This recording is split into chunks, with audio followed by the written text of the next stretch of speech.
Welcome to This Delhi Life, the show that talks about the many issues that affect us. Someone once said that it's not the disability but the ability to master challenges and to achieve our dreams. Today we have with us some extraordinary men and women, differently abled and yet have surged ahead, way ahead of many of us. We have with us George Abraham. George, you're visibly challenged, but you've not only overcome your own challenges, but you're motivating others as well. I don't know about the motivating of the others, but I live a life which I enjoy. And I have three passions in life which I can remember. One is cricket, the other is music, and the third is talking. So the third is being fulfilled today at least. Yeah, and I actually dreamt of being a Dennis Lilly. I dreamt of being a Kishore Kumar. And I dreamt of being, when I talk, it should be like Amitabh Bachchan. Awesome.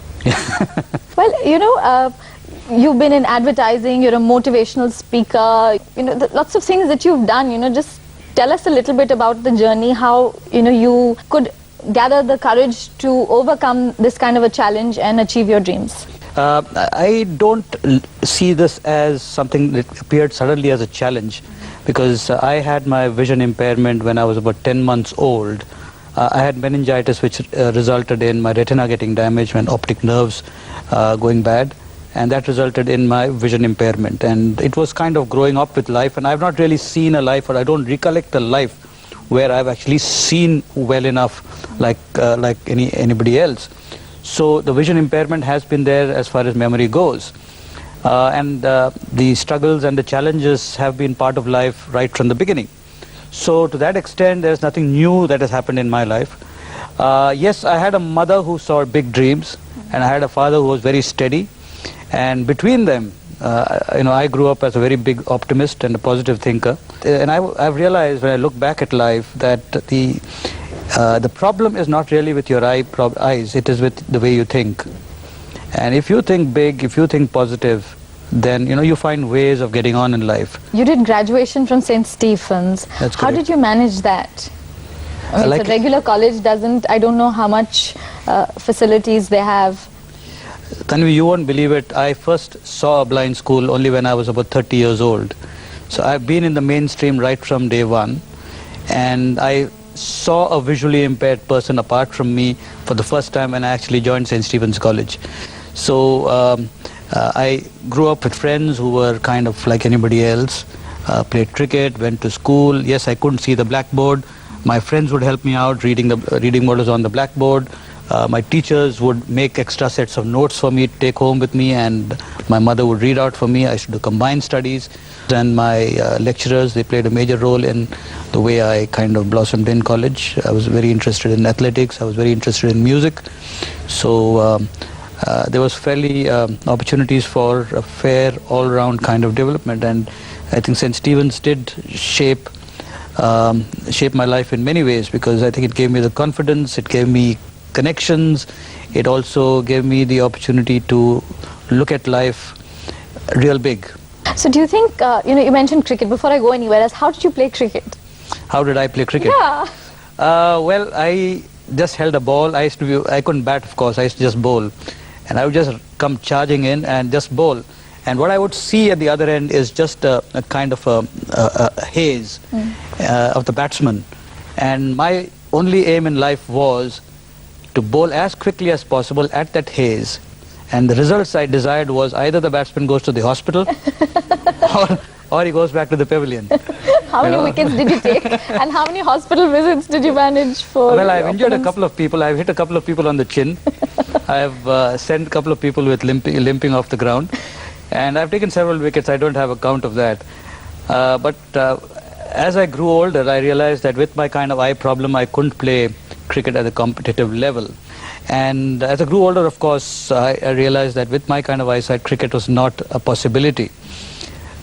Till 1990 or 89, when I visited a blind school in Dehradun, where I got the opportunity of seeing blind children playing cricket with a plastic ball with ball bearings inside.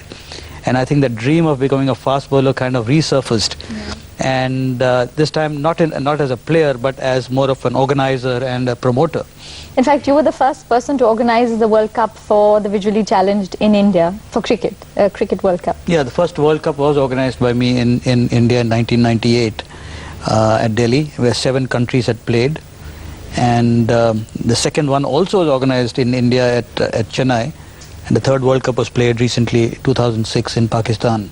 So what was the response like from the world over?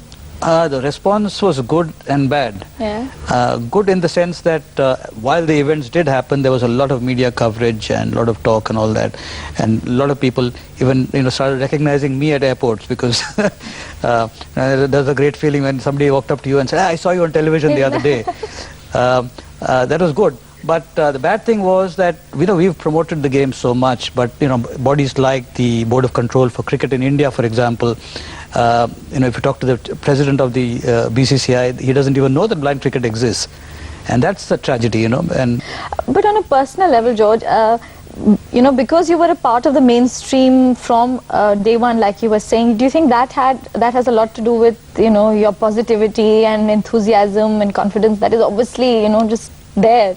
I think when you grow in the mainstream, when you grow up in the mainstream, you learn to cope with the ins and outs of life. And the other interesting thing is people around you also learn to cope with you. And I think that is a very interesting aspect that you bring out. I'd like to introduce Arpita Anand, our in-house psychologist. Arpita, very positive person, and I think could be a role model for so many of us. Of course, and I'm sure it's his positivity that has brought him where he is. And I'd like to just reinforce one of the points that he made, which was about the thought process. And it is critical that it's not viewed as a limitation. If anything, it could be viewed as a challenge. And then if you have that approach, of course, you can get past that. And I'd also like to comment a little bit on what George was saying about being in the mainstream. Obviously, it's been a very positive experience for him because he's felt a part of the mainstream. And that, I'm sure, has had a very positive experience. But having said that, some mainstream facilities may not have the right kind of infrastructure, and that could in some ways add to the stresses for certain individuals. I'd like to introduce Dr. Manoj Kumar, Chief Commissioner for Persons with Disabilities. So what is the government doing for this kind of inclusion that we were talking about? Are policies being changed to have areas which are more inclusive? Yeah. Now, whatever development programs are being made in the country, and they are all inclusive in nature. Let it be education or employment, whatever it is. So any schemes, policies are made inclusive policy, as per inclusive policies. And the Act, as per the Act, no one can exclude these people, persons with disabilities, from getting the opportunities to be as equal to other citizens of the country. No, actually, I mean, when you hear of a case where the president of the BCCI doesn't know that, there is an association or a World Cup for cricket for the blind, it's really sad to hear.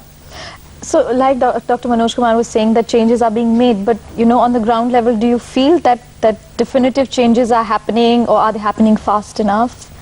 Well, there are changes happening, but I think they are rather slow. I think there's been a lot of changes in the last 10 years, and I think the electronic media has also a contribution to make in this. And I think in the last 10 years with the PWD Act, Persons with Disability Act, I think changes are happening.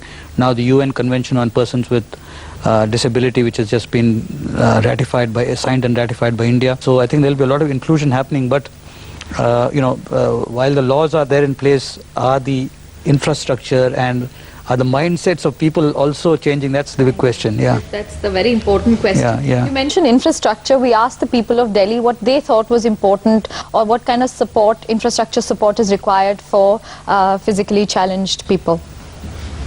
What I feel, the government is not doing much about physically challenged people. They should probably have a few more facilities for them. That's what I feel.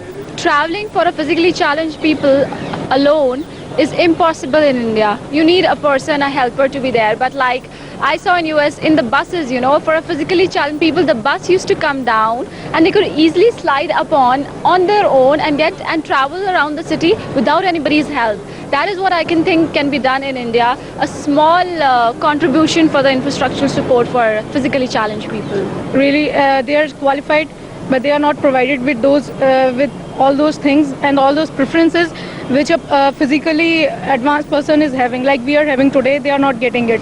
That's a place where some things could be done, like, you know, a lot of countries have mandatory ramps everywhere to support physically challenged people, which are absent in India. I know IIM Ahmedabad started an effort to ramp up India completely. A couple of key issues there being raised by the people of Delhi, George. Yeah. You know, Absolutely. transport was one, I think. Getting job opportunities was another huge thing. Right, absolutely.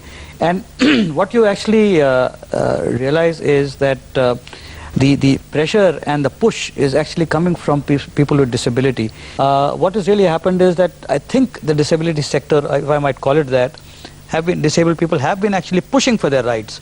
And I think a lot of the change is happening basically because the initiative and the drive and the pressure is being put by people with disability. More and more educated disabled people are coming out and talking about their rights. They are lobbying with the government. They are becoming aggressive sometimes.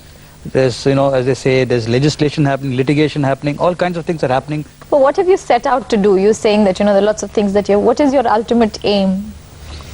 Well, my ultimate aim is to anchor a TV show like you. Yeah. But having said that, there are a lot of other goals also. Like, for example, as I said, I wanted to be a singer. I ended up just being a bathroom singer. Would you like to say something for us? No. If you can create a bathroom scenario, yes, I will sing. I know there are lots of television channels that are doing that. Anyway, but what I actually have set out, like in cricket, where an unfulfilled dream took a turn for the positive, and I got involved with blind cricket. We've actually, a friend and I, we've actually set up a platform called Magic Touch, where we actually identify singers who are visually impaired and whom we believe have the potential of actually giving people like Sonu Nigam a run for their money in times to come. We pick them up and we groom them, and we actually create platforms for them to perform. And our dream is to actually create albums and actually promote them professionally, so and make music a career for them.